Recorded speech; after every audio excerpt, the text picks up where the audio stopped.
Avant tout propos, je voudrais en cette occasion solennelle rendre grâce à Dieu, lui qui sait tout, qui voit tout, qui programme tout et qui exécute tout projet.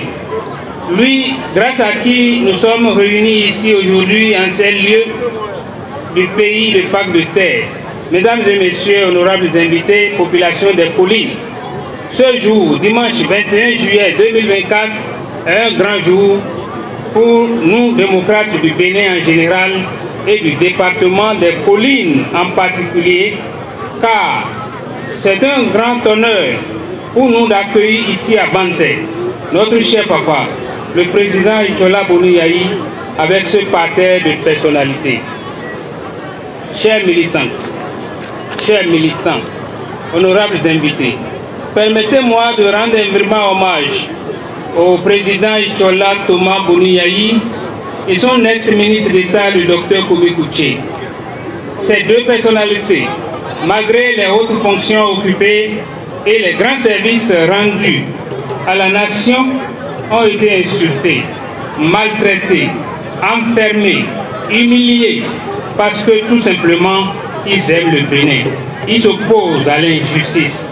Et malgré tout, les acharnements, ils n'ont jamais abandonné le combat. Merci à vous, Monsieur le Président. Et à travers vous, merci aussi à tous ceux qui continuent de se sacrifier pour la libération de notre pays et son peuple. Monsieur le ministre d'État Kobi Kouché, recevez par ma voix les salutations et la reconnaissance de toutes les populations de Banté, ainsi que celles du département des collines. Nos gratitudes vont également au président Éric Ondete, à l'honorable président Nourenou Achade et à l'ensemble des vice-présidents ainsi qu'à tous les collègues députés qui, en dépit de nombre minoritaire au Parlement, combattent l'imposture afin que le peuple béninois ne périsse point. Mesdames et messieurs, chers parents, depuis 2016, notre pays, le Bénin, est en proie à une gouvernance sans partage, une gouvernance qui casse, qui affame, qui traque, qui emprisonne, emprisonne.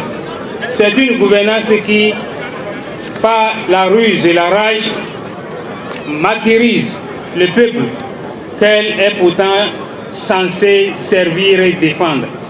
En effet, plusieurs de nos concitoyens sont encore en prison pour avoir exprimé leur opinion politique et d'autres sont en exil, loin de leur terroir et de leur famille. Par la faute de ce régime, nos mamans ne vendent plus, leurs époux n'ont plus de travail, le panier de la ménagère est quasi inexistant et nos enfants ne vont plus convenablement à l'école. Les producteurs de cajou, de soja, de maïs, pour ne citer que ceux-là, ont perdu le goût du travail parce qu'après l'effort, c'est des pleurs à la place du réconfort. Et ceci à cause des réformes qui pénalisent au lieu de promouvoir et assurer le développement à nos bravos agriculteurs. Sinon, à quelle logique de développement répondent les grandes tranchées creusées sur les voies et les grosses pierres convoyées sur des centaines de kilomètres pour barricader nos voies, vous empêchant ainsi d'aller vendre librement vos produits aux plus offrants? Est-il besoin encore de vous expliquer les méthodes qu'utilise ce régime pour soumettre et martyriser le peuple béninois?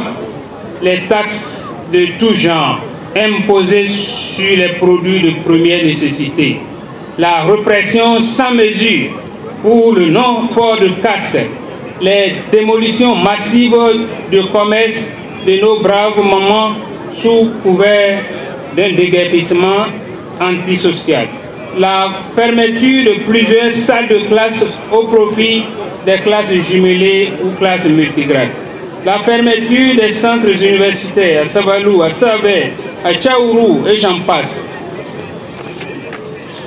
et non-reversement de plus de 30 000 aspirants au métier d'enseignant AME, la mise à la retraite forcée de plus de 1000 agents de forces de défense et de sécurité, le licenciement abusif de plusieurs milliers de travailleurs à la SONAPRA, à la SONACOP, le CNCP, la CNMAN, l'ONASA, la SOBEMAP, la CEP Bénin, la NAT, l'IBECOM, à la SOGEMA, etc., etc.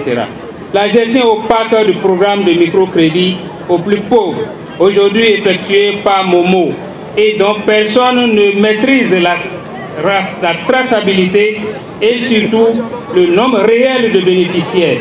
La suppression de la gratuité de la césarienne et des évacuations sanitaires. La privatisation du patrimoine de l'État béninois avec comme conséquence la cherté de la vie jamais connue depuis 1990. Par ailleurs, nous n'oublions pas les manèges de ce gouvernement qui, au lendemain du rejet de la révision de la constitution de notre pays, s'est doté d'un code électoral exclusif et chrysogène. En tout cas, comme vous pouvez le lire sur nos affiches, les militantes et militants du Parti Les Démocrates du département des Collines exigent la relecture sans condition de ce code pour garantir à notre pays des élections inclusives, libres, transparentes et pacifiques. En tout état de cause, le Bénin n'accepte et n'acceptera pas de coup d'État constitutionnel qui se manifeste par des tentatives de révision de notre loi fondamentale dans le seul objectif de prolonger un mandat ou de maintenir au pouvoir un chef d'État. Notre pays, le Bénin, fait partie des pays qui observent avec encore l'alternance au pouvoir et le respect des délais constitutionnels de 2 mandats de 5 ans, non renouvelables. Et nous comptons maintenir cette pratique dans la paix et la stabilité sans lesquelles aucun développement n'est possible.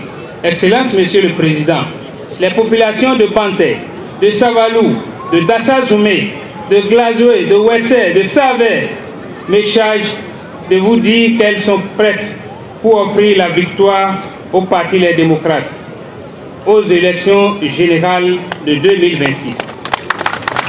Pour preuve, le département des Collines fait partie des premiers à procéder au renouvellement des structures de base conformément aux directives du parti en juin 2024, en juin dernier.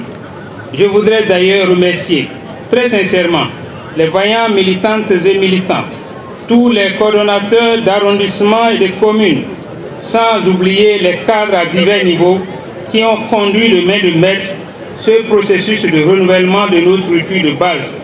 Je sollicite des responsables du parti plus de formation, de mobilisation de nos militants pour des victoires encore beaucoup plus grandes. Mesdames et messieurs, l'union dans le troupeau oblige le lion à se coucher avec la faim, dit un adage. Soyons donc unis, travaillons ensemble afin que la victoire soit grande les mois et années à venir. Je sais que vous m'avez compris. Ce qui nous reste maintenant, c'est de nous mettre tous au travail afin qu'en 2026, la démocratie et l'état de droit soient restaurés au Bénin et que le pouvoir soit démocrate. Vive la démocratie, vive les démocrates, vive le Bénin, je vous remercie. Merci au coordonnateur.